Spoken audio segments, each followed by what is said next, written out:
Hai, hari ini kami mengajakmu jalan-jalan keliling berbagai kota abad pertengahan terindah di dunia. Ini perjalanan menyusuri sejarah. Kamu siap? Bergerak ke Eropa Timur, kamu akan menemukan kota kuno Mostar, berlokasi di Bosnia dan Herzegovina. Mostar dibangun di dekat sungai Neretva. Tengara paling terkenal sekaligus tertua di kota ini adalah jembatan batu bernama Stari Most. Kalau menurutmu nama jembatan itu agak mirip nama kota, ya karena itu disengaja. Mostar sebenarnya berasal dari kata Mostar yang artinya penjaga jembatan. Dan kalau ada kesempatan menyeberanginya, ketahuilah bahwa kamu lagi berjalan di atas jembatan abad ke-15. Kota Mostar benar-benar memukau, lengkap dengan bangunan Utsmani, menara menjulang, dan bangunan warna-warni dengan pemandangan air sungai Zamrud. Jika kamu susuri pasar kota kuno di tepi kiri sungai, akan tampak sekilas konstruksi abad pertengahan Mostar. Tampilan jalan ini belum berubah sejak pertengahan abad ke-16, saat orang membangun kondominium. Bercanda. Oh, mumpung di sana, kamu harus mencicipi kopi Bosnia. Aku kasih tahu ya, ini lebih dari sekedar kopi. Ini praktik kuno dan bersifat ritual.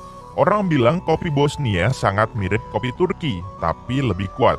Rahasianya ada pada prosesnya. Mereka nggak menyaringnya, tapi mencampur biji yang digiling dengan air panas dan dibiarkan sementara waktu. Rasanya kuat dan disajikan dalam cangkir tembaga cantik. Kamu tahu kata orang kan, kalau di Bosnia, lakukan apa yang dilakukan orang Bosnia. Kebanyakan kota abad pertengahan yang kita lihat di sini ada di Eropa, tapi yang ini enggak.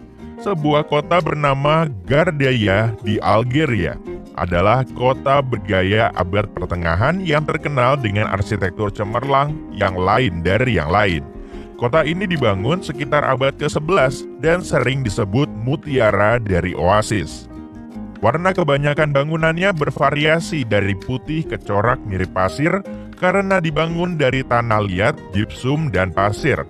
Menambah keunikan Gardaya, kota ini berlokasi di gurun Sahara yang membentuk perpaduan cantik antara lanskap perkotaan dan gurun.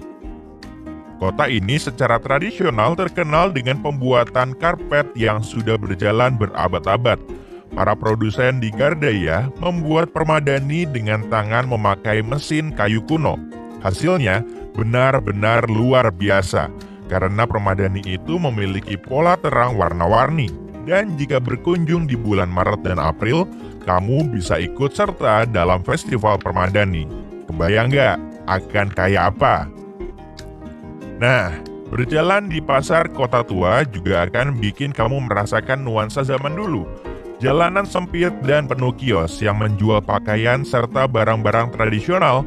Kamu akan menemukan berjenis-jenis rempah, herbal, dan kurma. Ya, ada banyak jenis kurma, dan syukurlah bagi turis yang berkunjung ke kota itu, semua dipajang dan siap diborong.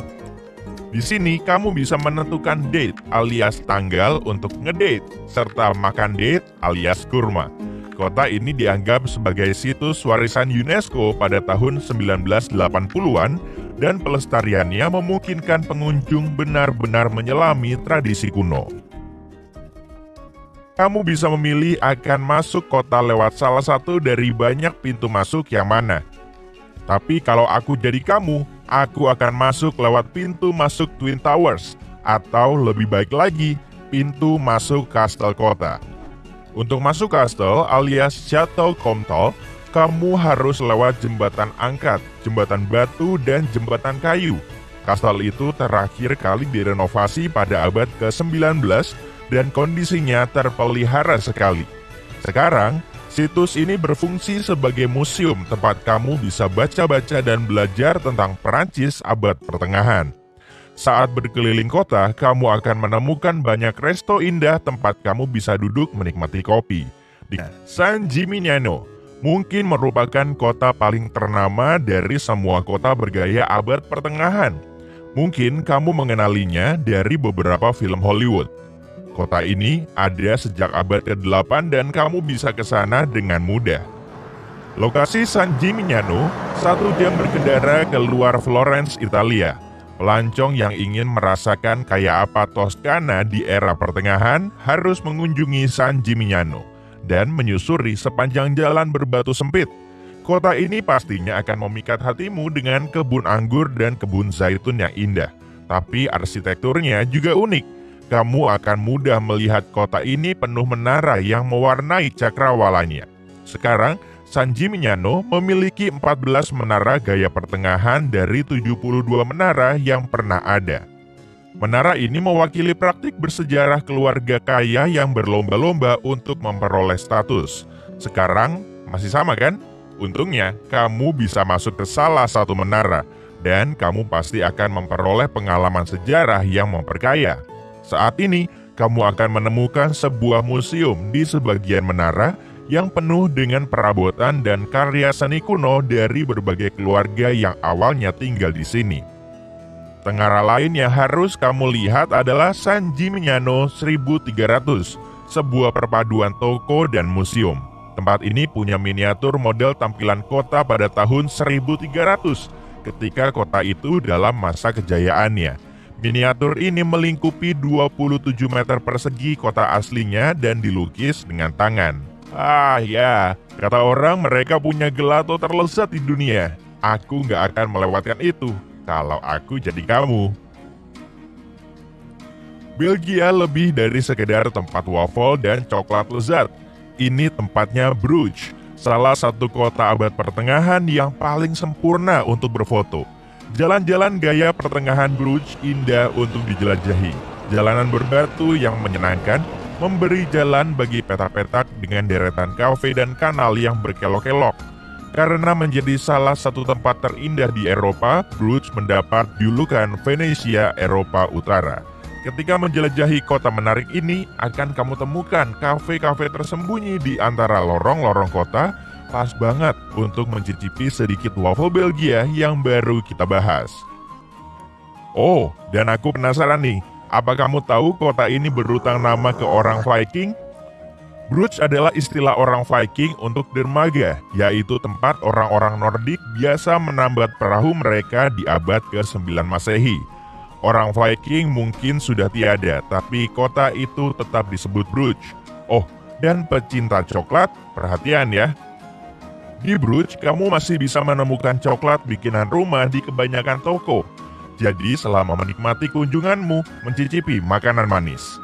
Dan kalau ingin momen pedesaan dan romantis, kamu bisa naik kereta kuda keliling kota. Ini cara keren menyusuri semua lorong dan pura-pura kamu hidup di abad lain. Carcassonne mungkin kota abad pertengahan yang paling bergaya pertengahan. Maksudnya? Nah, Carcassonne adalah salah satu dari sedikit kota bergaya abad pertengahan yang masih mempertahankan dinding benteng di sekelilingnya. Tentu, saat ini nggak perlu melindungi desa ini dari bahaya dunia luar, tapi dinding itu membuat lanskap ini bernuansa kuno dan pedesaan. Carcassonne berlokasi di wilayah selatan Prancis, area dengan makanan enak dan terutama, tepat, keju. Kota ini ada lebih dari 52 menara batu dan lebih dari 16 km benteng. Semua dibangun dengan batu-batu besar. Kota ini didirikan sekitar 2500 tahun lalu. Jadi berjalan menyusuri Carcassonne pasti akan membawamu ke masa lalu. Kota gaya abad pertengahan York adalah situs Inggris yang wajib kamu lihat. Arsitektur kota ini menjadi saksi umurnya.